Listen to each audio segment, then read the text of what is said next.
একটা ছাত্র সংগঠনের যদি নিজস্ব কর্মসূচি না থাকে আমাদেরকে বলুন, আমরা কর্মসূচি বানিয়ে দেই। আপনাদের কর্মসূচি নাই, সারাক্ষণ শুধু ট্যাগিং আর বুলিং আর দায় চাপানোর রাজনীতি নিয়ে এই ছাত্র সমাজ আপনাদেরকে আর পছন্দ করবে না।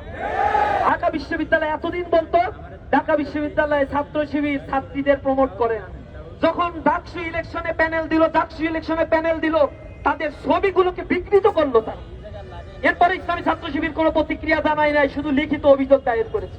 দ্বিতীয় পর্যায়ে যখন দেখে আমাদের উত্তপ্ত করতে পারছে না, তখন এই ইলেকশন নিয়ে আমাদের প্রার্থী মেয়েদেরকে নিয়ে হাজার হাজার র্যাগিং, ট্যাগিং, বুলিং মানে হ্যারাসমেন্টের শিকার করা হচ্ছে তাদেরকে।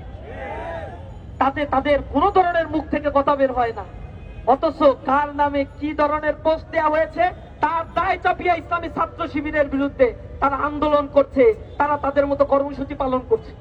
একটা ছাত্র সংগঠনের যদি নিজস্ব কর্মসূচি না থাকে আমাদেরকে বলুন, আমরা কর্মসূচি বানিয়ে দেই। আপনাদের কর্মসূচি নাই, সারাক্ষণ শুধু ট্যাগিং আর বুলিং আর দায় চাপানোর রাজনীতি নিয়ে এই ছাত্র সমাজ আপনাদেরকে আর পছন্দ করবে না। আমরা নারী হেনস্থাকারীর বিরুদ্ধে শাস্তির জন্য গতকাল রাতে সংবাদ সম্মেলন করে প্রশাসনের কাছে অভিযোগ দায়ের করেছি। অনতি বিলম্বে তাকে ধরতে হবে, শাস্তির আওতায় আনতে হবে। কার ইশারায় এই জাতীয় ট্যাগিং করা হয়েছে?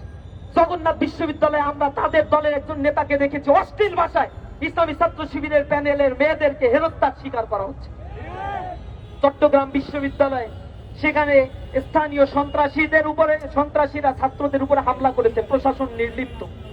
আমরা অবাকভাবে দেখছি বাংলাদেশ কৃষি বিশ্ববিদ্যালয়ে ছাত্ররা যৌক্তিক আন্দোলন করছে, সেখানে তাদের উপরে হামলা করা হচ্ছে। ক্যাম্পাসগুলো জুলাই পরবর্তী এখনো পর্যন্ত ইন্টারিম নিশ্চিত ছাত্রদের নিরাপত্তা নিশ্চিত করতে ব্যর্থ হয়েছে। আমরা লজ্জিত। আমরা ক্যাম্পাসে ছাত্রদের অধিকার ফিরে আসার জন্য ছাত্র বান্ধব কর্মসূচিতে বিশ্বাসী।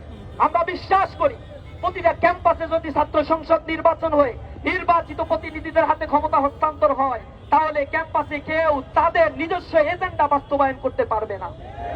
আমরা উদ্বেগের সাথে বলছি, 1990 সালের পরে একটা দল 10 বছর ক্ষমতায় ছিল, কিন্তু 10 বছরের মধ্যে একটা ক্যাম্পাসে তারা ছাত্র সংসদ নির্বাচন দেয় নাই।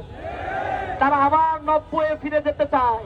2002 সালে তারা এই ঢাকা বিশ্ববিদ্যালয় শিক্ষার্থীদের উপর কেমন বর্বর আচরণ করেছিল তার সাক্ষী এদেশের মিডিয়াগুলো, তার সাক্ষী এখনো বেঁচে বেড়ায়। ছাত্রীরা তাদের দেখলে পালায়, কথা বলতে চায় না।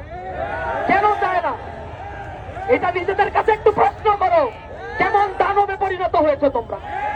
মাদকের অভয়ারণ্যে পরিণত করেছো। 119টা ঘটনা ঘটেছে যেখানে ছাত্রলীগ ছাত্র দলে পুনর্বাসিত হয়ে এহেন অপকর্মের সাথে তারা জড়িত হয়েছে। অস্ত্রবাজি, চাঁদাবাজি, ধর্ষণ, গুণ সকল লোপাটের রাজনীতি যদি তোমরা অব্যাহত রাখো, তাহলে অপেক্ষা করো সময় কাউকে ছাড় দিয়ে কথা বলবে না ইনশাআল্লাহ।